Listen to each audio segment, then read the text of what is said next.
씨였습니다. 고맙습니다. 자, 이번에는 귀가 맛있을 시간입니다. 네. 정말 오랜만에 함께 하는군요. 대선 끝나고 처음 봤고 네네. 대선 국면에서도 한 번도 뵌 적이 없네요. 음. 진짜 오랜만에 함께하는 유시민 작가 만나러 지금 출발합니다. 유시민 오랜만에 함께합니다. 와. 유시민 작가 박수로 맞이합니다. 아 진짜 오랜만에 뵙겠습니다. 네. 그렇게 오랜만인가? 정말 오랜만이에요. 예. 보고 싶었잖아요. 그렇습니다. 네. 자 그리고 또 한 분이 더 나와 주셨죠. 유시민 작가의 애독자. 네. 요새 유시민 작가 덕분에 네. 책벌레가 됐어요. 오, 그 전에는 맞아요. 완전히 그냥 까막눈이었는데 예. 이제는 책 없이는 하루도 살 수 없다. 똑똑해졌어. 하루라도 책을 읽지 않으면 입안에 가시가 돋는다라는 네. 이야기를 하고 있습니다. 오윤혜님 박수로 맞이합니다. 네, 반갑습니다. 오윤혜입니다. 우리 유 작가님의 청춘의 독서에는 이런 구절이 나옵니다. 저봐. 막 술술 나와. 술술 나와 진짜요. 아주 인상 깊은 구절입니다. 네. 권력은 마주보고 있을 때보다 권력과 함께 서 있을 때 더 큰 두려움을 느낀다. 그래서 나는 행복하게 살기 위해서 권력을 멀리하기로 와. 결심했다. 야. 그래서 총리직 거절하신 거예요? 야, 그런 얘기 안 하기로 했어. 근데 진짜 되게 이 구절이 함께 서 있을 때 왜 큰 두려움을 느낄까 했는데 그 책에는 함께 권력과 서 있으면 아군들이 미친 듯이 공격하고 막 그런 삶이더라고요. 예. 그래서 굉장히 인상 깊었습니다. 아니 총리직을 거절했다 이런 건 어떤 분들이 여기 나왔을 때 얘기했나? 아니지 다른 데서 얘기했나? 저는 납치해서 제가 봤어요. 솔직히 말씀드리면 여기서 이제 어떤 누군가가 얘기를 했어요. 근데 저는 그런 발언이 진위업은 몰라요. 저는 뭐 조금 적절치 않은 것 같아서 얼른 막 뭉개고 넘어갔습니다. 예. 근데 제가 또 저러고 있네요. 아 죄송합니다. 이거 적절치 않은 발언인가요? 그게 사실 뭐 그 사실관계는 뭐 아이, 분명히 할 필요는 있죠. 있어요? 그게 이제 제가 드릴 수 있는 말씀 이런 정도인 것 같아요. 뭐 저한테 총리를 해달라고 했는데 제가 거절하니까 그다음에 뭐 김민석 의원을 지명을 하고 일단 그런 거는 난 모르겠고 모르죠. 그냥 제가 아는 범위에서는 이재명 대통령의 인사 구상 중에 네. 총리감을 이렇게 찾는 과정에서 네. 그런 검토 대상 중에 한 명이었을 수는 있다. 그게 첫 번째고. 알겠습니다. 네. 두 번째는 예. 이제 다시 공직을 맡을 의향이 있는지를 물어본 적은 있다. 그럼 나는 뭐 어떤 공직도 할 생각이 없음을 분명히 했다. 단호하게. 네. 그 정도만 하죠. 네. 그러니까 뭐 행복하게 살기 위해 권력을 멀리할 결심을 아니 하였다. 그런 게 아니고 행복하게 살기 위해. 여기 책에 그렇게 쓰셨잖아요, 작가님이. 아니 그 책 따로 말씀 따로 하시면 안 되죠. 작가님 책인데. 이거는 그 아, 근데 독자로서 실망합니다. 그거를 그 공직을 한다고 해서 꼭 불행해지는 것도 아니고 예. 공직을 안 한다고 해서 꼭 행복한 것도 아니에요. 이거 사람마다 달라요. 사람마다 다른 거죠. 근데 어떤 사람은 공직을 해야 행복한 사람이 있고 그건 맞습니다. 이재명 대통령 같은 분 예.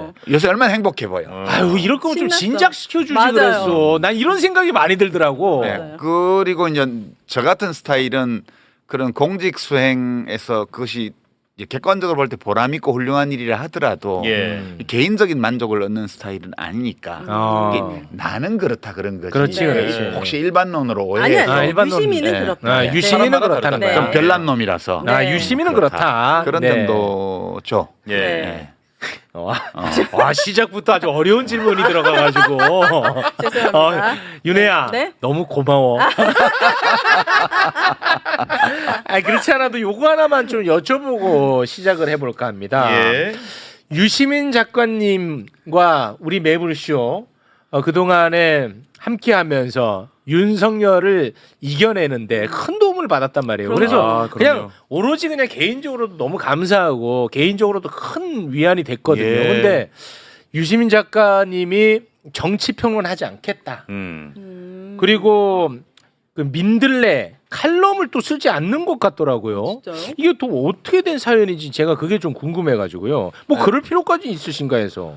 뭐 정치 비평을 안 하겠다 이런 건 아니에요. 되도록 좀 네. 안 해야 되겠다는 마음을 왜? 먹었고 왜 그래요? 그리고 이제 민들레 칼럼도 이제 그게 제가 하는 제일 중요한 정치 비평이었는데 네. 그 2주에 한 번씩 네. 이제 글이 안 써지는 거예요. 아. 그래서 제가 이제 시민 언론 민들레에는 글이 안 써져서 네. 못 쓰겠다고 얘기를 했어요. 아, 그래요? 네, 이제 여러 이유가 있는데 제가 사실은 2016년 17년 그 박근혜 탄핵되고 나서 좀 되게 좋았어요. 그때 뭐 TV 예능 프로 같은 데 나가고 말쓸 신잡 알쓸 신잡 이런 거 하고 그래서 뭐 맞아. 사람들이 저 인간 저 몹쓸 인간인 줄 알았는데 맞아. 알고 보니 괜찮네 뭐 이런 얘기 네. 듣다가 네네. 2019년도에 조국 사태 터지면서 이제 정치 비평 형식으로 참전을 한 거죠. 그 조국 사태에 참전을 하면서 이제 활발한 정치 비평을 그때부터 해서 약 7년 가까이 그걸 했어요. 했는데 이제 제가 매불쇼는 재작년 이맘때 문과남자의 과학공부 뭐 그 책 내고 나서 나왔던 것 같아요. 한 2년쯤 전에. 네네. 그랬는데 제가 이제 그거 하면서 그 정치 비평이 때로 좀 힘든 일이거든요. 근데 네. 제가 제일 힘들었던 거는 이게 다른 비평가들에 대해서는 정치권에서 비평가에 대해서 공격하지 않아요. 아니 뭐 아무렇게나 해도 뭐 이번에 뭐 무슨 뭐 국힘당이 뭐 170석을 한다 이런 얘기를 하는 사람 했다고 해서 국힘당에서 공격하거나 민주당에서 비판하거나 하지 않아요. 근데 이제 비평가들끼리는 할 수 있죠. 근데 제가 하는 비평에 대해서는 비평가들이 막 비난을 하고 막 왜곡하고 할 뿐만 아니라 국힘당에서도 공격을 해요. 때로는 막 민주당에서도 마음에 안 든다고 막 그러기도 하고 이게 되게 부담되는 일이잖아요. 부담될 수 있죠. 맞아요. 근데 그게 왜 나만 유독 그러지? 그게 꼭 뭐 그분들 잘못은 아니고 내가 비평이라는 형식을 빌렸지만 조국 사태 때부터 참전해서 윤석열 일당과 6, 7년간 싸워왔잖아요. 그러니까 네. 이제 사람들이 보기에는 저거는 윤석열하고 싸우는 사람 이렇게 인식이 되는 것 같아요. 네, 그런데 이제 제가 하다 보니까 사실 문재인 대통령 시절에는 제가 사실 좀 약간 책임감을 느꼈어요.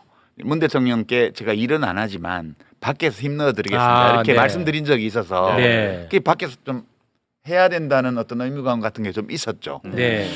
그리고 이제 이재명 대통령이 지난번에 낙선할 때 그때는 그런 의무감보다 난 아무것도 약속한 게 없으니까 내가 무슨 부채의식을 가진 것도 아니고 그렇죠. 개인적으로 아주 친분이 깊은 사이도 아니고 근데 너무 마음이 이제 안쓰럽고 정말 그렇게 사방에서 공격받으면서 모함 받고 악마화 당하고 이런 걸 보면서 저렇게 어려운 환경에서 태어나서 자란 사람이 정말 민중의 성원을 받으면서 최고 권력자의 자리에 올라서 좋은 정치를 펼치는 거 이걸 네. 되게 보고 싶다는 생각이 많았어요. 그래서 그걸 또 했거든요. 네. 근데 지난번에 됐으면 좋았는데 안 돼가지고. 또 떨어졌네. 네네네. 그리고 윤석열이 이제 엉망으로 국가를 운영을 하고 막 횡포를 부리고 결국 계엄령까지 가니까 계속 싸웠단 말이에요. 그렇죠. 그 과정에서 선거 비평도 하게 되고.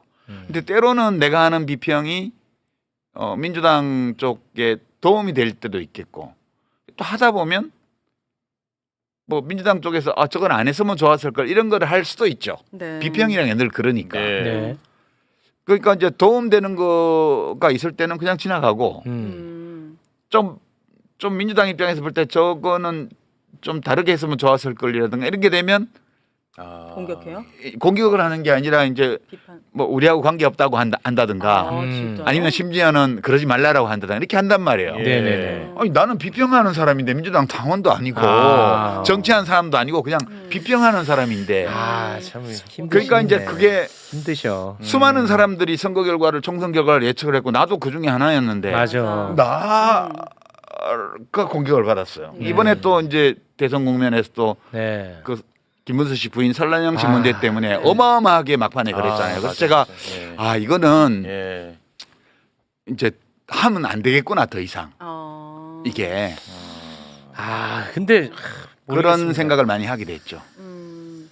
그때 아니 근데 그거는 일단은 영향력이 그만큼 있다라는 거 아닌가 하는 생각이 들어요. 물론 저는 힘들 것 같아요. 말씀을 들어보니까 참 쉽지 않으시겠다라는 생각이 드는데 저는 아무리 이야기를 해도 내 얘기를 받지 않아서 속상한 사람이거든요.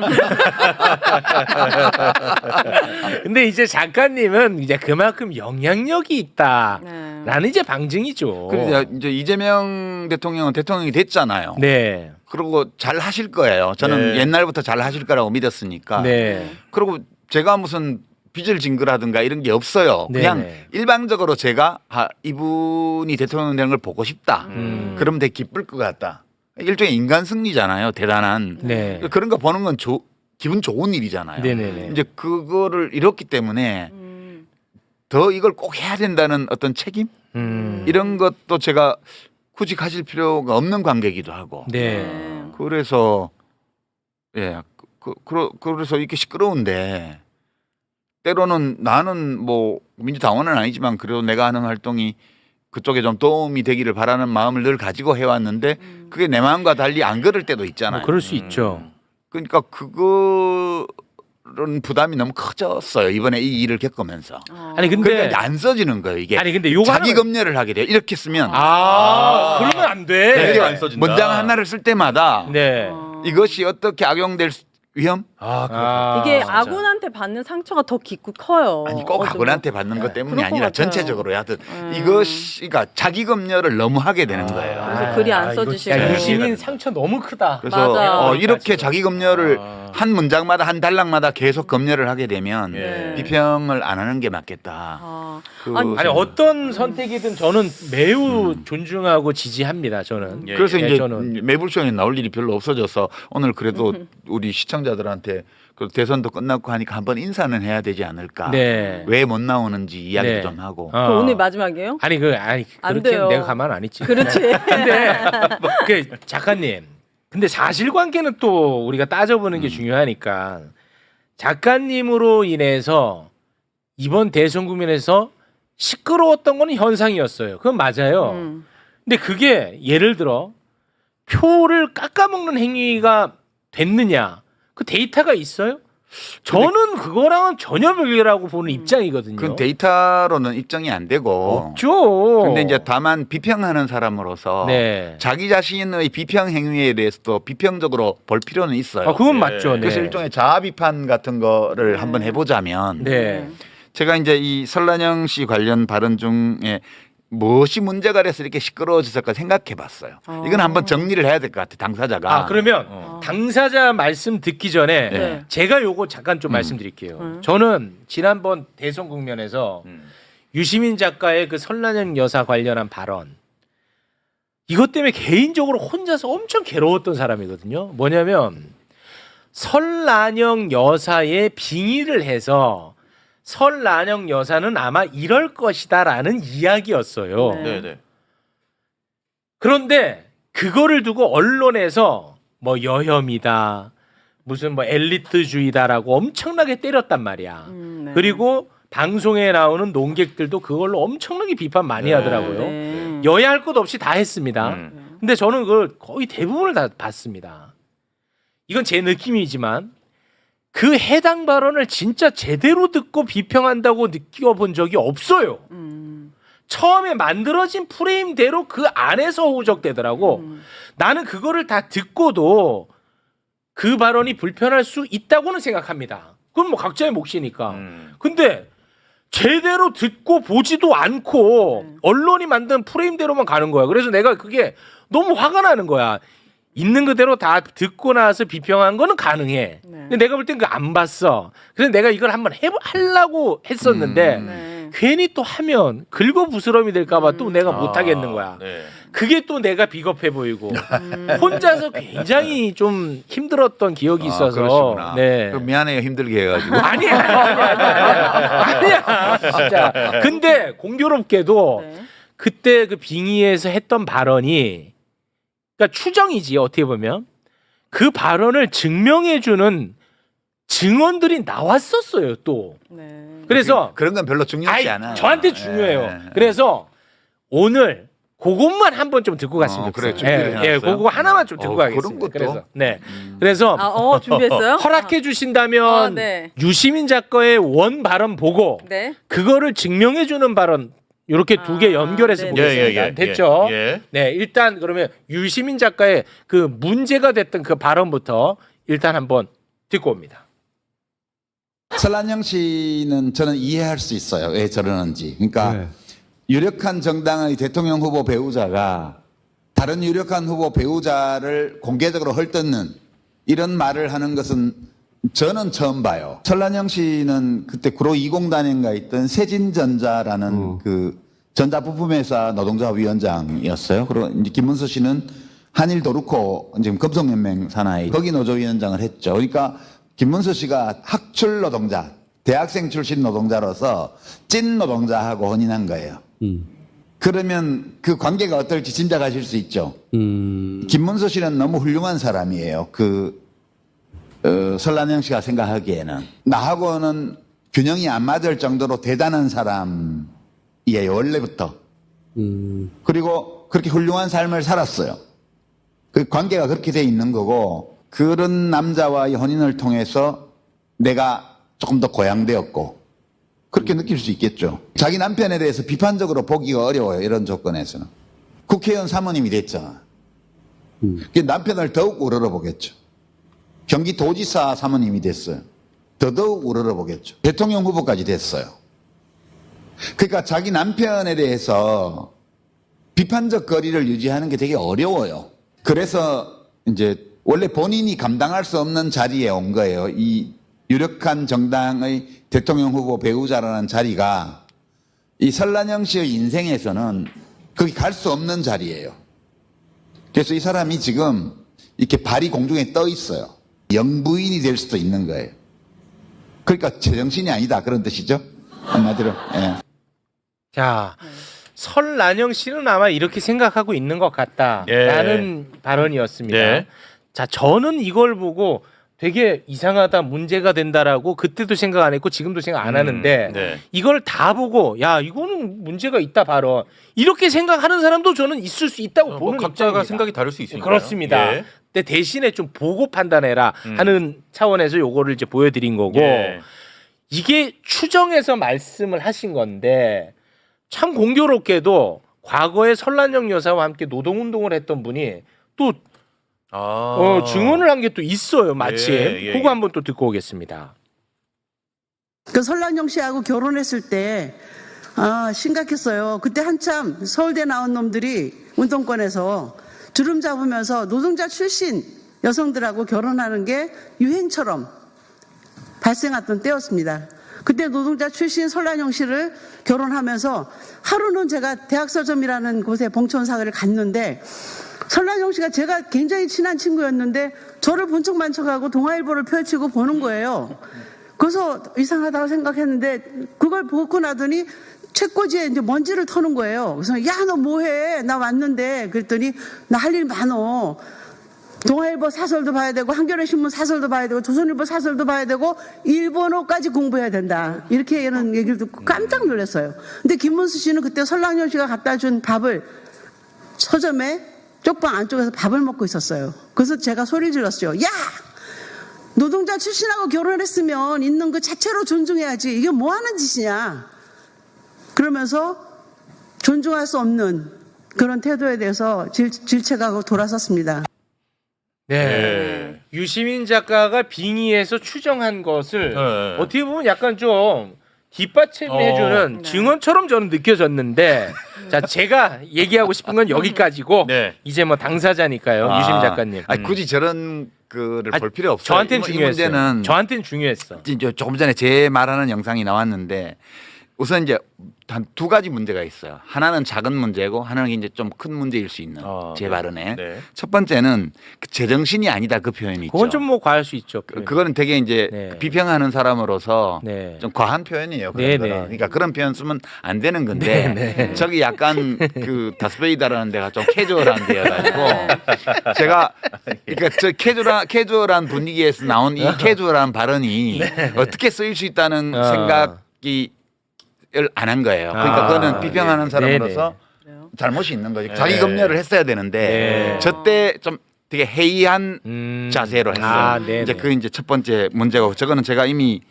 좀 잘못한 거라고 얘기를 한 적이 있어요. 네. 이제 더 근본적인 문제는 이게 이제 국힘당에서 전국의 플랜카드를 저를 공격하는 플랜카드를 걸고 네. 막 지지층 투표 동료를 하고 막 그랬습니다. 그러니까 뭐 일개 비평가의 발언을 놓고 그런 일은 유력한 없죠. 정당이 전국의 플랜카드를 며칠간 걸고 막 유세장에서 떠들고 막 뭐 종편 이런데 대담에 나와가지고 공격하고 이런 사례를 저는 듣도 보도 못했는데 그렇습니다. 그래서 유시민 찍겠다는 사람도 많이 나왔어요. 인지도 너무 올라가가지고. 아니 출마도 안 했는데. 근데 아까 제가 한 발언 중간에 보면 학출 노동자 김문수 씨가 찐 노동자 설란영 씨하고 혼인했어요. 이렇게 말을 하고 나서 네. 그 관계가 어떨지 짐작하실 수 있죠. 이렇게 말을 했어요. 그건 잘못된 말이에요. 그게 제일 큰 문제가 있는 발언인데. 그러니까 저는 대학 출신 노동운동가하고 찐 노동자가 혼인한 사례를 여러 알아요. 제가 네네. 80년대에 활동할 때 아까 또 이제 어떤 노동운동가 분이 말씀하신 것처럼 그 유행처럼 할 때 네. 해가지고 그런 커플들을 여러 알거든요. 네네. 근데 어느 커플도 김문수 설란영 커플 같지 않았어요. 그때도 이미 예. 그 남편을 쥐고 흔드는 분도 있었고요. 아, 네네. 예, 그 관계가 다 부부마다 달라요. 네네. 근데 제가 찐 노동자하고 대학생 출신 노동운동가가 혼인하면 관계가 불균등해진다라는 것을 아주 일반론적인 것처럼 말을 해버렸잖아요. 제가 전날 저 얘기를 한 것은 김문수 설란영 부부의 개별적 사례에 대해서 내가 정보가 많고 과거에 인연이 있기 때문에 그 사람들이 왜 그러는지를 한번 이해해 보자는 입장에서 그 구체적인 사례 하나를 얘기를 한 건데, 그러니까 설란영 김문수의 관계가 이러하다 여기에 논의를 한정해야 되는데 네. 저 발언은 이 관계를 아주 일반화할 수 있는 발언이에요. 이제 그러니까 이게 잘못 말한 거기 때문에 이걸 가지고 확대 해석하면 이제 여성 비하, 학력 차별, 그죠? 노동 비하 이렇게 확전시킬 수 있는 거예요. 그러니까 저 잘못은 저 부부의 사례를 구체적으로 설명하는데 그쳤어야 되는데 한정했어야 되는데 일반화할 수 있는 형식으로 그 얘기를 한 거예요. 일부 근데 내용이. 작가님, 제가 네. 뭐 너무 호의적인지 너무 편파적인지 모르겠는데 저는 저거를 이렇게 받아들여서 문제 없다고 생각했던 네. 것 같아요. 두 사람이라면 그렇게 될 관계가 것이다. 된 거 아니겠습니까? 라고 저는 받아들였던 거예요. 그렇죠. 그렇게 받아들이면 좋은데 맥락상 그렇잖아요. 아니, 그렇게 안 받아들이고 만반의 준비를 갖춘 사람들이 널려 있는 게 이 세상이잖아요. 그러니까 비평하는 사람은 아니 그 맥락이라는 게 있잖아. 그러니까 비평하는 왜 또 굳이 사람은- 그렇게 말씀하세요? 그리고 저들이 이렇게 공격하는 거는 이렇게 작가님처럼 자기 비판이 가능하고 반성할 걸 아니까 오히려 물어뜯는 거예요. 아니 그게 아니라 그래서 내가 이거 좀 길지만 다 틀은 거야. 네, 네. 맥락이 있었잖아. 아니 맥락이. 그러니까 이제 그다음 들어봐요. 네네 알겠습니다. 근데 모든 사람이 최욱 씨나 우리 오윤혜 씨처럼 네. 저하고 뭐 이렇게 아. 방송도 하고 이래서 되도록이면 객관적으로 해석해 주려고 노력하는 분들만 있는 세상이면 이렇게 안 돼요. 근데 곡해하고 왜곡하고 공격할 만반의 준비를 갖춘 사람들이 있잖아요. 그러니까 저는 국힘당 진영 쪽뿐만 아니라 네. 기성 언론의 모든 기자들 거의 모든 기자들이 싫어하는 인물이에요. 제가. 그렇잖아요. 이것도 저의 행위의 결과인데 제가 언론에 인터뷰도 안 하고 출연도 안 하고 압류도 안 하고 거의 대부분 네. 툭하면 기성 언론 비판하고 이러잖아요. 네. 그러니까 그분들 입장에서 보면 제가 공공의적 1호예요. 네. 영향력이 아니 그건 크니까. 통쾌해야죠. 그리고 아니 그쪽 입장에서 보면 아니 그러니까. 그리고 윤석열하고 6년 넘게 싸웠어요. 네. 그 국힘당 쪽에서도 공공의적이에요. 자기들로서는. 그렇죠. 이제 그런 조건에 내가 있기 때문에 네. 이런 식으로 확대 왜곡해서 정치적 공격 소재로 사용할 위험 네. 이걸 충분히 인식하고 발언해야 되는데 제가 저렇게 공격당할 소지가 있는 발언을 한 거예요. 그건 그게 아니야. 저희 잘못이죠. 그거는 예방 불가능해. 이건 여기까지고. 나는 반대. 그다음에 이제 어떤 비평가가 한 비판 중에 이런 게 있었어요. 무의식에 잠재의식에 여성 비하 학력 차별 이런 의식이 있기 때문에 저런 말을 한 거다. 네. 이렇게 하더라고요. 네네. 그래서 제가 생각해 봤어요. 정말 그런가? 생각해 봤는데 그럴지도 모르겠다는 생각을 한 거예요. 너무 그렇게 바르려고 아니, 하지 마요. 무의식의 영역이란 건 내가 의식을 어떻게 못 하는 거잖아. 당연하죠. 그러니까 이제 이 문제는 내가 이렇게 심지어는 무의식의 영역에 있을 수 있는 것까지도 의식의 영역으로 끌고 들어와서 그것을 내가 자기 검열을 해야 된다. 비평을 계속하려면. 아 너무 자기 비하하지 마세요. 아니, 비하가 아니요. 아왜 그래요? 아니, 그거는 진짜. 객관적으로 비평하는 거예요. 그러니까 네. 그거 무의식의 세계니까 내가 의식의 영역에서 그렇다 하는데 나도 말을 못 하는 거예요. 그럴 수도 있지. 근데 그런 것 때문에 저렇게 그 안이한 태도로 말을 한 것일 수 있기 때문에 네. 정말 무의식의 영역에 그런 게 있는지까지도 의식적 진단의 대상으로 삼아봐야 되겠다는 생각했고요. 여기까지가 이제 자아 비판이고. 네. 그래서 이거가 결과적으로 나타난 걸 보면 제가 매우 흥미로운 사실을 하나 발견을 했는데 네네. 이걸 가지고 이제 저를 비판했던 그룹이 두 그룹이 있어요. 첫째는 국힘당 패거리들이고 네. 이제 국힘당 정치인들과 후보 진영 네. 후보 부부와 네. 그다음에 뭐 그럼 그걸 편드는 자연스럽죠. 언론인들과 그걸 편드는 비평가들과 자칭 네. 그런 사람들이 공격하는 건 너무 자연스럽죠. 자연스럽고 네. 알 수 있어 왜 그러는지. 그렇습니다. 두 번째는 네. 여성의 전화나 뭐 민주노총이나 이런 시민사회단체 있잖아요. 네. 진보적 시민사회단체. 여기서 또 비난 성명이 많이 나왔거든요. 많이 나왔어요. 네. 이 둘은 동기가 달라요. 네. 이 두 번째 그룹은 정말로 어떤 비평가가 무의식의 영역에서라도 네. 이런 인식을 갖고 있기 때문에 저런 발언을 한 게 아니냐라고 의심할 수 있죠. 네. 그리고 그렇게 의심하면 발언할 수 있는 거고요. 네. 그다음에 이것이 대선 국면 막바지에 국힘당 쪽에서 이거를 이용해 먹고 있다는 사실은 그 사람들이 신경 쓸 문제가 아니에요. 네. 이분들은 이른바 신념윤리, 자신이 옳다고 믿고 있는 바에 따라서 옳은 일만 하면 되는 거지. 내가 하는 행위가 현실에서 초래할 수 있는 어떤 예측 가능한 결과에 대한 책임까지 느끼면서 일을 하는 분들이 아니에요, 이분들은. 네. 그러니까 이분들이 이렇게 하는 거는 자신의 신념에 따라서 하는 거기 때문에 이것은 그러네요, 그렇지 않네요, 서로서 논쟁할 수 있는 문제라고 저는 봐요.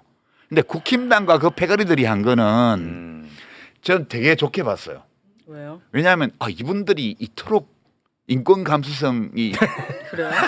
그렇지 않다는 거 아시잖아요. 아니 근데 빼어나서 꼬투리 잡으려고 하는 그런데 설라영 씨는 노조에 대해서 되게 개팍하고 못생겼다. 막 이런 발언 하는 거에 그러니까 대해서도 그것 때문에 비롯된 얘기야 이게 그러니까요. 다. 저는 그 발언이 오히려 더 불쾌하게 느껴졌어요. 노조도 했던 사람이. 그런 건 논의할 네, 그냥 필요가 없고요. 네. 논의할 그 필요가 저는 없고. 기뻤어요. 네. 이분들이 이토록 여성 비하에 대해서 예민하고 노동 비하에 그런 게 대해서 아니라는 예민하고 거 아시잖아요. 그런 사람들이 아니라는 거. 학력 차별에 대해서 내가 이분들 잘못 봤구나. 그 전에 뭐 여성가족부 폐지, 뭐 아니, 페미니즘 유 공격하고 작가님한테만 막 가혹한 거예요. 그들은. 뭐 노란봉투법 막 거부권 발동하고 막 노동조합 욕하고 이럴 때 제가 그분들은 정말 노동을 비하하고 여성을 얕잡아보고 그리고 학력 차별 의식이 찌드는 분들이라고 생각했어요. 근데 그런 저 사람들이에요. 이 일반적화할 수도 있을 저 약간의 좀 상당히 또는 심각한 실언. 좀 잘못된 표현 방식 이거에 저렇게 분기탱천해서 저렇게 하는 걸 보니 우리 대한민국 앞으로 잘 되겠다. 차별금지법도 이번 국회에서는 무난히 통과될 것 같다. 이런 사실 때문에 그분들이 모쪼록 앞으로 네. 매사에 그와 같은 경각심과 감수성을 높은 수준에서 유지해 주시면 나로서는 이 모든 비난에 대한 비난받은 거에 대한 보상을 아니, 받을 것 같다. 저 작가님. 그런 생각은 해요. 아니 뭐 작가님, 뭐 작가님 아이고. 자유롭게 무슨 말씀이든지 다 하실 수 있지만 저는 오늘 솔직히 굉장히 불편해요. 왜요? 왜냐하면 저는 지금 그냥 쉽게 표현해서 작가님을 편들면 작가님을 욕했던 사람들로부터 내가 공격 대상이 될 수 있다고 생각하잖아요. 당연한 그렇지. 자연스럽죠. 같이 날아가는 걸 감수합니다. 왠지를 알아요? 나는 이게 만약에 잘못됐다고 생각을 해야 난 이런 잘못을 안 하려는 예방이 가능하잖아. 나는 그렇지 않아요, 지금. 난 잘못됐다고 생각하지 않아. 아니 그래서 저- 나는 예방이 불가능해. 표현이 잘못됐다니까 그 관계가 어떤지 짐작하실 수 있죠. 이 표현은 아니 그 맥락상 아니, 맥락은 그들이 그런데. 입장에서는 그렇게 봤다고 우리는 받아들였단 아니 말이에요. 내가 잘못했대는데 왜? 아니, 왜 그러냐면 왜 그러냐 맞아요. 예, 그러니까 예. 왜 그러냐면 네. 맞아요. 작가님 본인이 잘못했다는데 네가 뭔데 껴들어? 맞습니다. 왜 그러냐? 이유가 있어요. 이유가 이렇게 가이드라인을 가혹하게 잡아버리면 다른 사람들이 어떤 발언을 어떻게 합니까? 아니 이제 여성의 전화나 민주노총이나 한국노총에서 잘 싸우겠죠 앞으로. 그렇잖아요. 그리고 국힘당도 이렇게까지 저를 비난했으니까 일관성을 지키기 위해서라면 안 지키잖아요. 그런데 앞으로도 일관성 계속- 없잖아요. 무슨 없나? 없어요. 아니, 그만 좀 하세요. 여자 기자를 막 그렇게 그 꼬투리 팔목에 잡으려고 그러는 건데, 막 그거는. 상처나고 막 네. 난리도 아닌데. 아니 그러니까 이거를 이런 식으로 가이드라인을 잡아버리면 어떤 발언도 못 합니다. 아 그게 인간 세상이라니까요. 그러니까 비평하는 사람들이 그 점을 염두에 두고 할 수밖에 없어요. 근데 그 웬만하면 이렇게 해도 그냥 넘어가지고 비평가들끼리 야 그 비평이 맞냐 안 맞냐 가지고 좀 정말 진지한 토론을 하고 그렇게 넘어갈 텐데 이거는 선거 국면에서 네.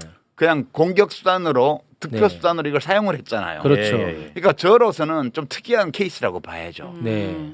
아, 이게 이 정도로 부담이 오면 정말 한 문장 한 단락을 쓰는 것이 힘들어지는 거죠. 그러니까 네. 예. 그럼 그러니까 좀 그런 쉬세요. 좀 이제 원하시니까 조금 쉬면 돼. 지금 휴식이 필요해. 글이 잘 써질 때쯤 다시 또 비평을 하시면 되니까. 지금은 강요하지 말아요. 그래 강요하지 마. 강요하지 아니 마. 내가 왜 개인적으로는 강요하냐면 힘드실 수 있잖아. 민들레 칼럼을 중단하면서 예. 내 논평할 게 사라졌어. 그럼 개인적으로 전화 그거를 상담하세요. 베껴야 되는데. 네. 아니 그리고 또 너무 이렇게 또 상처받고 위축된 것 같아서 또 제가 그것도 가슴이 좀 아프고 아니, 이건 개인적인 감정입니다. 상처받은 건 아니에요. 네. 이게 되게 무서운 일이구나 이게. 아니 그거는 맞죠. 그런 거고 내가 신중할 필요는 있죠. 스스로 감당하기 어려운 정도의 그런 일이 생기는 네. 이 행위를 계속하면 그건 곤란하잖아요. 모든 일이 다 나로 인해서 생기는 건데 네. 나로 인해서 생기는 일을 내가 갈무리를 하기가 어렵다라고 느끼면 나로 인해서 그 일이 생기지 않도록 하는 수밖에 없는 거 아니냐. 에이 그건 아니죠. 그렇게 보는 거죠. 아니 그 독립운동가를 친일파들이 다 손가락질했는데 그럼 독립운동가로부터 비롯된 건데 독립운동 하지 마요? 아 독립운동가도 그 일본 제국주의와 친일파들한테 빌미를 제공하는 경우에는 네. 그거에 대해서 그런 빌미 어차피 싸우는 관계잖아요. 네네네. 그러니까 우리가 전투 중에 민가에 오발탄을 쏘지 말아야지. 아 신중할 필요는 있죠. 적들을 향해서 조준 사격을 해야 되는데 네. 뭘 네. 잘못해서 민가의 장독을 깼어요. 네. 그러면 저 군대는 막 민가에 피해를 주고 민중을 괴롭히는 군대야. 네. 이런 선전의 소재를 제공하는 게 되잖아요. 아니 사람 죽인 것과 장독대 깬 것과 뭐가 더 잘못입니까? 사람 죽인 거 얘기 안 하고 장독대 깬 것만 얘기하는 게 잘된 세상입니까? 아니 근데 그런 인간과 그런 집단들이 존재하고 있는 게 우리 인간 세상이에요. 네. 그 점을 우리가 원래 비평하는 사람은 이거 신경 안 써도 돼요. 원래 비평하는 사람은 자신의 신념 윤리에만 철저하면 되거든요. 네. 근데 내가 이렇게 살다 보니까 어쩌다 보니까 이게 그냥 내가 저지르는 어떤 오류 이런 것들이를 민주당에 덮어 씌워가지고 뭘 그렇게 할 수 덮어씌워요. 있는 세상이 되어 있더라고. 이것도 과대망상인지 모르겠는데. 과대망상이에요. 아니 작가님 네. 대한민국 전체를 청소하려는 사람이 장독대 하나도 깨지 않겠다고 생각하는 게 너무 오만한 거 아닙니까 아니, 오히려? 나는 그런 사람 아니거든. 아니 그러니까 그 장독대도 깰 수 있고 깼다고 혼날 수도 있죠. 그리고 아니, 깼으면 그러니까. 물어주면 되는 거고. 그러니까 계속 공격하는 거 아니에요 지금. 그래. 작은 흠결에도 저렇게 좋아, 막 오유는 이러니까 좋아. 성직자입니까 우리가? 아, 그럼. 그러면 진보 진영 비포형이 어려워져요. 저도 좋다. 룸살롱 가고도 말도 안 되는 재판 계속하는 사람들도 많은데. 아 좋아. 네, 그래서 저는 당분간 그냥 빈 활만 쏠려고요. 그러니까 집에서 혼자서 비평하거든요. 커피 마시면서 아 진짜. 이렇게 제 아내나 제 아들이 듣는 데서 아 네. 이러면서 뭐라고 한마디씩 네, 해요. 네, 아, 네. 이건 잘된 일이네, 뭐 좋은 일이네. 아이고 어떻게 이렇게 판사가 이러지? 이런 거를 이제 화살을 채우지 않고 빈말을 혼자 쏘는 거예요. 네. 네, 그렇게 지낼 거예요. 알겠습니다. 당분간. 지금 네. 댓글에 네. 이 주제로 너무 길게 얘기하는 그러니까 거 아니냐라고 독서 이야기 하는데 언제 하냐. 이런 얘기 하려고 모신 거고 정치 비평 안 하십니다. 여러분 지금 오해하고 계시네. 네. 이런저런 이야기하면서 이제 뭐 그냥 잠정적으로 네. 시간도 다 돼가네, 그죠? 끝인사 하는 거예요 오늘. 네. 잠정적이요. 네, 끝인사 아니에요. 그리고 책 이야기는 안 돼. 조금은 해야지. 책 이야기. 네, 네. 아니 맞아요. 내 책 얘기가 아니라 독서에 관한. 아 얘기. 독서에 관한 독서가 이야기. 뭐가 좋죠? 여기 작가분이 준비 엄청 해줬더만 네. 한마디도 하지 않나. 아니, 오늘 원래 이제 주제는 독서 아니야? 우리가 정보를 접할 수 있는 네. 너무나 많은 매체가 있는데 꼭 이런 시기에도 독서를 해야 되느냐. 이게 이제 큰 주제였거든요. 맞아요. 네. 5분이라도 해야지. 그거는. 네. 5분 하세요. 네. 독서를 왜 우리는 꼭 해야 되느냐. 네. 아니 꼭 해야 될 건 없어요. 아 그래요? 이게 책이라는 거는 그 책을 쓴 사람이 무슨 말을 하고 싶은 거잖아요. 사람한테, 예. 독자한테. 네. 그러니까 어떤 메시지를 담고 있어요. 음. 근데 이 메시지를 여러 방식으로 전달할 수 있는데 그 중에 이제 제일 오래된 형식이 책이에요. 이거 오래됐다 그래봐야 그리 오래된 건 아니고 네. 몇백 년밖에 안 됐어요. 책이라는 미디어가 생긴 것도. 그러니까 종이에 문자 텍스트를 찍어서 네. 그걸 쓴 사람이 읽는 사람에게 어떤 메시지를 전달하는 거잖아요. 그렇죠. 그러니까 이 책이라는 미디어는 문자 텍스트로 소통하는 그런 매개체에 예. 지나지 않아요. 네. 근데 문자 텍스트로만 소통할 수 있는 게 아니라 우리가 언어 중에서 문자 말고 말로도 할 수 있고요. 그렇죠. 말뿐만 아니라 영상 음. 뭐 이런 거 음악 다 얹어가지고 말하자면 멀티미디어로 소통할 수도 있잖아요. 그렇습니다. 교감하고. 네. 그러니까 그 책이라는 것은 예전에 라디오, 텔레비전 이런 게 생기기 전까지는 책이 뉴미디어였죠. 예. 네. 그러니까 지금 책은 완전 올드 미디어가 돼 있죠. 네. 네. 그렇지만 그러니까 꼭 책을 읽어야만 제대로 된 인간이 될 수 있는 건 아니에요. 다른 미디어를 통해서도 예. 문자 텍스트 아닌 다른 방식으로도 얼마든지 지식과 정보와 감정과 생각과 이런 것들을 전달할 수 있고 받을 수 있습니다. 네. 네. 근데 책이 가지고 있는 장점은 네. 이게 올드 미디어인데도 왜 안 죽냐 하면 음.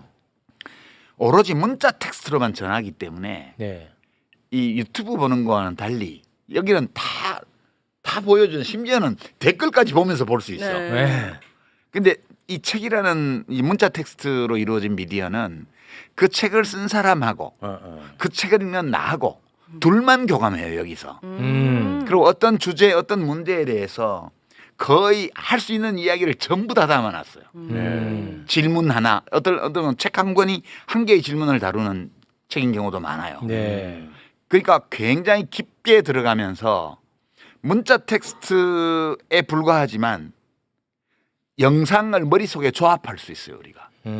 때로는 필자 글쓴이의 음성 지원이 되는 것 같은 느낌이 네, 맞아요. 받기도 맞아요. 하고요. 네. 호흡이 맞으면. 예. 네. 그래서 독자가 이 영상을 보는 것과 달리 많은 부분을 자기 직접 해야 돼요.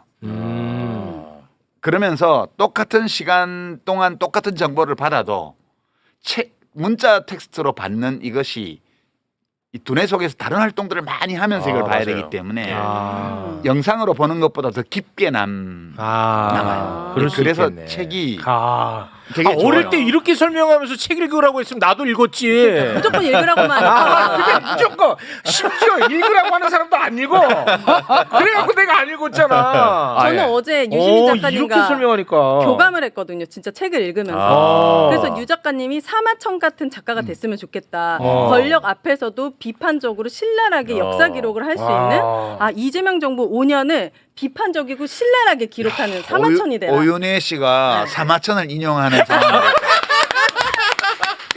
와 대단하다 근데. 책이라는 미디어의 위대한 점을 우리가 지금 바로 보고 있는 거예요 현장에서. 나는 걔가 말에 실수하네. 누가 사마귀를 실수한 줄 알았어. 야 사마천에 나도 놀랐어. 그러니까 나 깜짝 놀랐어. 근데 진짜 어. 많은 도움이 되고 교감이 됐습니다.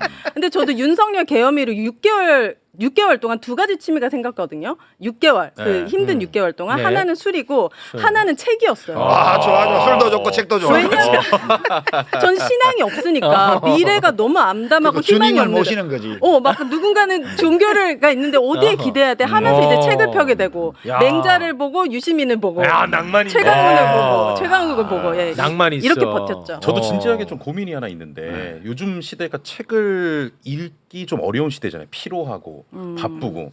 저 같은 경우는 책을 펴면 끝까지 못 읽어요. 근데 그러다 보니까 되게 자책감도 좀 심하고 아. 왜 이렇게 좋은 책을 나만 다 끝까지 못 읽어? 와, 좋다 이 질문. 방송도 못 하고 왔는데 어. 책도 못 이런 자괴감이 요즘 좀 빠지더라고요. 아, 끝까지 뭐. 이러다가 이제 뭐 도태 되겠죠. 아, 이 도태 아니 근데 되는 이거 좀 거예요. 진심이야. 실패한 사람 같이 느껴져. 그럴 필요는 없고요. 그러니까 그게 그 책을 끝까지 못 읽는다 이러면 끝까지 읽을 수 있는 책을 고르면 돼요. 아. 이 세상에는 책이 너무너무 많아요. 네. 그러니까 저도 못 읽는 책이 많다니까요.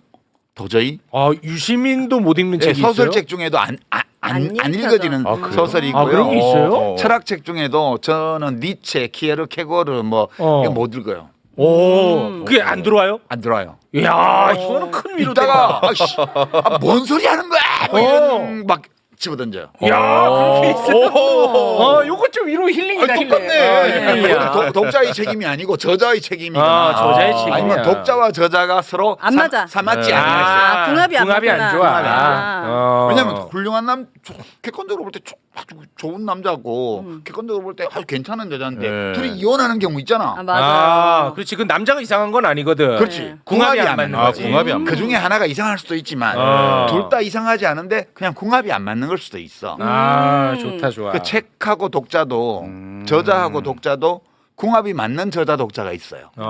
그러니까 내가 끝까지 책을 못 읽겠다면 그건 그렇게 썸만 타자가 많은 여자 같은 또는 남자 같은 존재일 수 있는 거지. 알아면 알아갈수록 좋아져야 되는데 만나면 만날수록 모르겠어. 그러면 진도가 안 나가지겠죠. 아니, 그러면 작가님은 책을 선택할 때 나의 궁금증이 하나가 생겼어. 이 궁금증을 채워줄 수 있는 책을 선택하시나요? 아니면은 보다가 궁금함이 생겨서 거기에 들어가는 거예요? 어떻게 선택합니까, 책을? 그때 달라요. 그것도 저는 달라요? 책의 세계는 거의 무한대로 넓기 때문에 누구도 이 세계를 전체적으로 조망하면서 내가 지금 이 책을 볼 때야라고 하기 어려워요. 그러니까 보통은 자기가 종사하는 업과 관련된 전문 분야 네. 이런 데들은 꿰고 있죠. 이쪽에 뭐 문학비평가 같으면 문학평론가 같으면 원래 이번 달에 나온 소설이 주목할 게 뭐 있나 이렇게 보게 되겠죠. 네. 그렇지만 그냥 독자 입장에서 보면은 세상에 너무 많은 책이 있어요. 그래서 저도 그냥 되는 대로 봐요. 어떨 때는 뭐 미디어에 나온 책, 이거 재밌겠는데 생각이 들어서 보기도 하고, 어떨 때는 서점에 우연히 들렸다가 보기도 하고, 어떨 때는 뭐가 궁금해서 검색해보고 이런 책이 있구나 해서 보기도 하고요. 그래요? 이게 또 사람마다 달라요. 책 찾는 방식이.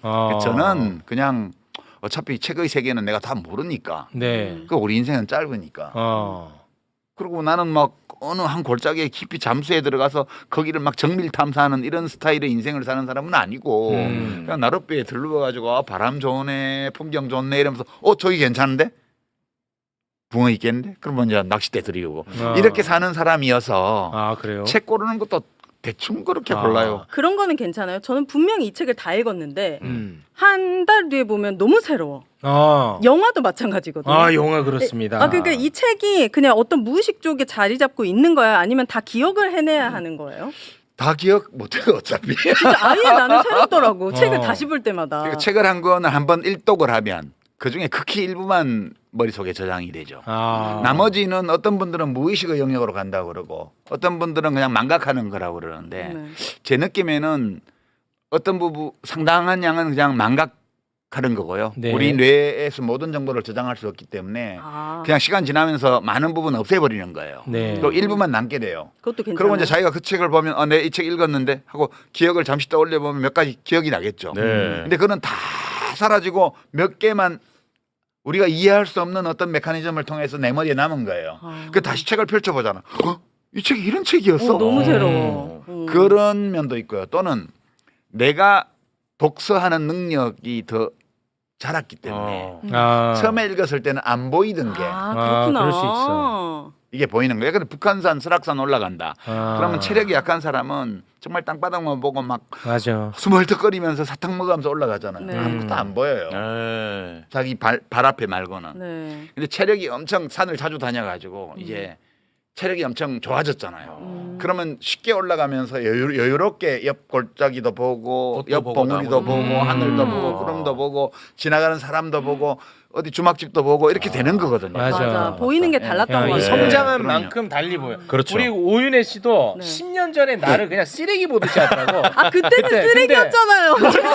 야, 맨날 예쁜 여자 만나고. 아, 이거 맞는 얘기잖아. 근데 이제 오윤혜도 약간 좀 인문학적 소양이 쌓이니까 나를 바라보는 게 약간 경외감으로 보더라고. 맞아. 그때 힘들 때는 오빠 찾게 돼. 진짜 윤석열 갑자기 풀려났을 때 오빠 어떻게 우리 그렇지. 죽을 맛이다. 이러면 안 돼. 나도 죽을 맛이다.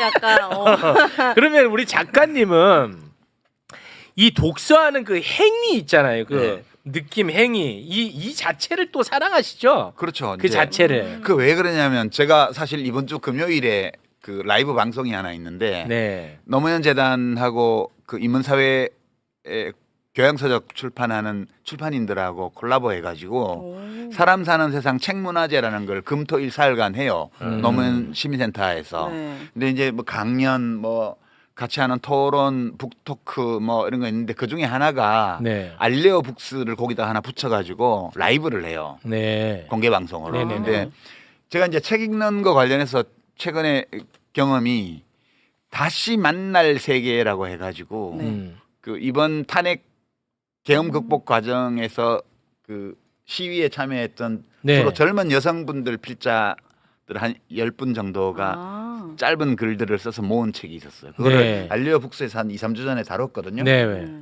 되게 재밌었어요. 그 이제 계엄 이번에 인생 1회차 계엄을 당한 사람들의 얘기예요. 아, 전부 다. 네네네. 그리고 이제 이번 금요일에 다룰 책이 문학평론하는 김명인 선생 책인데 두 번의 계엄령 사이에서라는 제목인데 그게 이제 돌베개에서 나온 책인데 그 책을 다루기로 했는데 그게 첫 번째 계엄이 주된 내용이에요.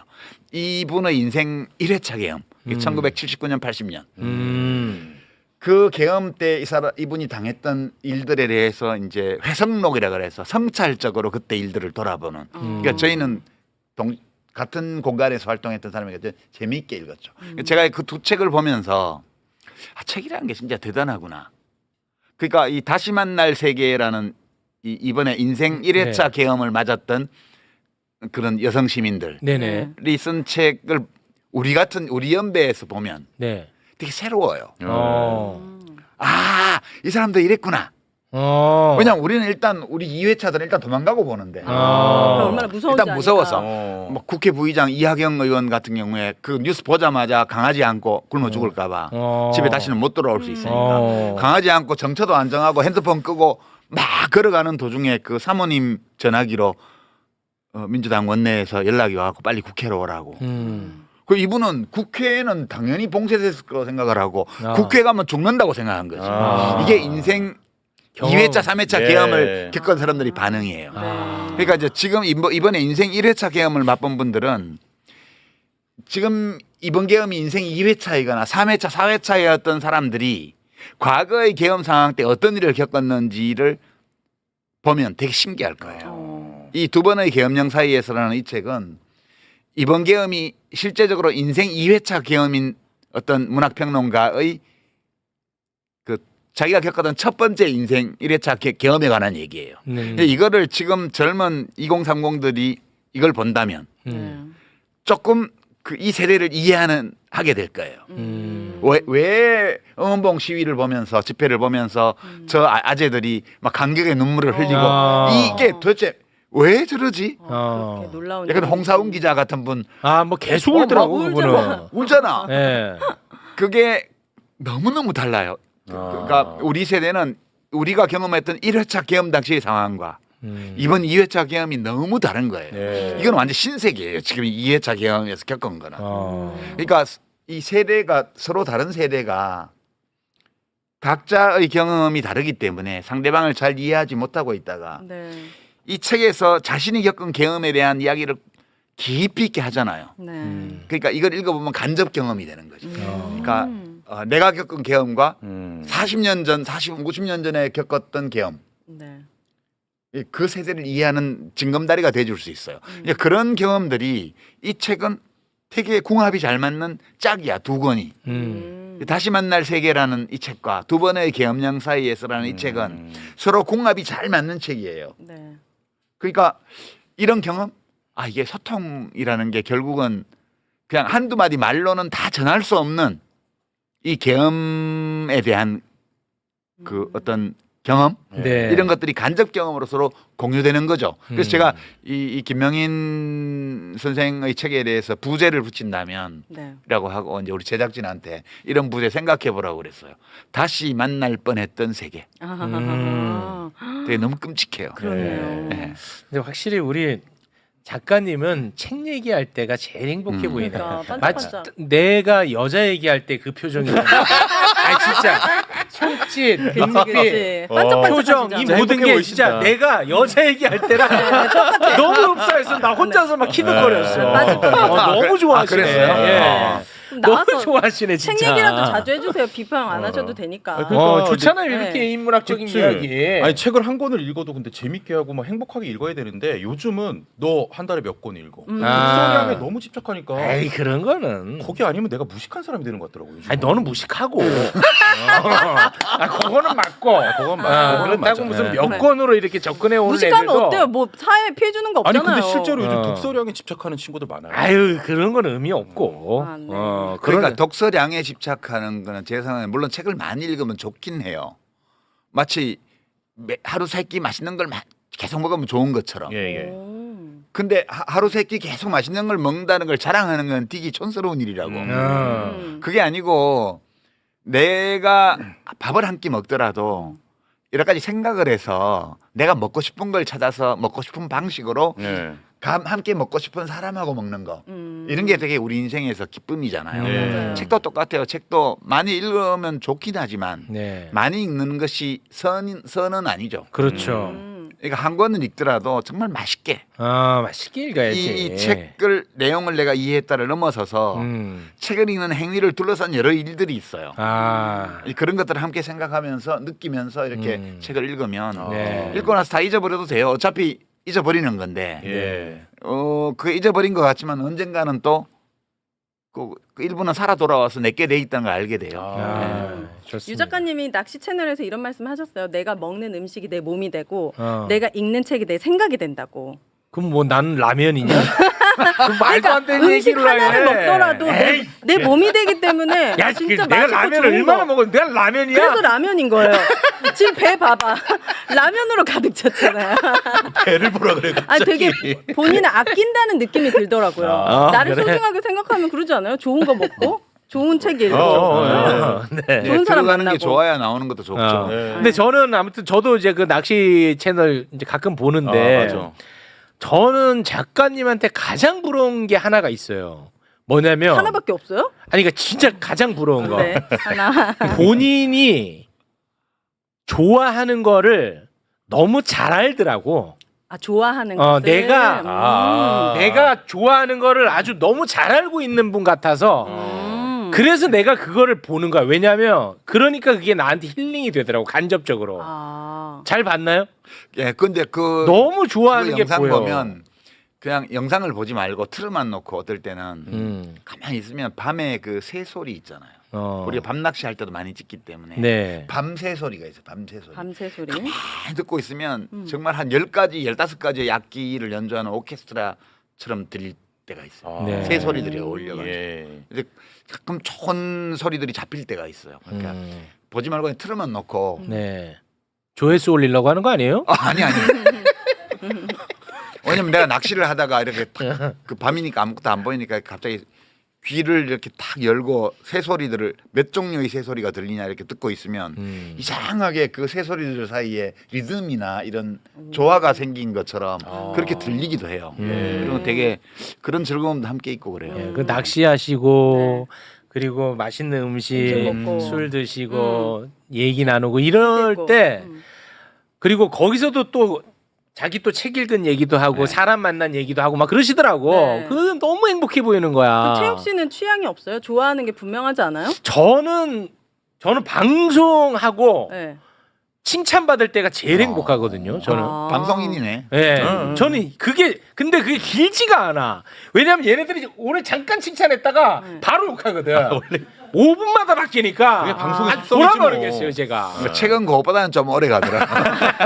아 이거에 관련돼서 유 작가님 책에서 진짜 멋진 말이 있었는데 내가 내 자신을 칭찬하지 않고 타인의 칭찬에 휘둘리면 타인이 나를 나락을 보낼 수가 있다고 했어요. 그래서 내가 나를 칭찬하는 게 되게 중요하다고 했어요. 그래. 나 뭐야? 이 책 좀 읽어봐 청춘에. 야, 인용 많이 스스로 하네. 자기 스스로 자신을 귀하게 해야 맞아요. 네. 남이 아 나를 귀하게 봐요. 다시 천하게 만들지 못한다는 오. 거. 남이 나를 귀하게 만들면 남이 나를 천하게 만들 수 있다. 다시. 맞아 이 말이에요. 멋지죠. 이 맹자 말씀인데. 아 맹자요. 제가 맹자 씨 좋아해요. 맹자 씨는 맹자 선생님. 아, 맹자 그래요? 선생님. 야. 맹자 씨 좋아요. 아 그분의 글은 따뜻하고 아니 풍자 씨 생각나잖아. 맹자 씨라고 그러니까.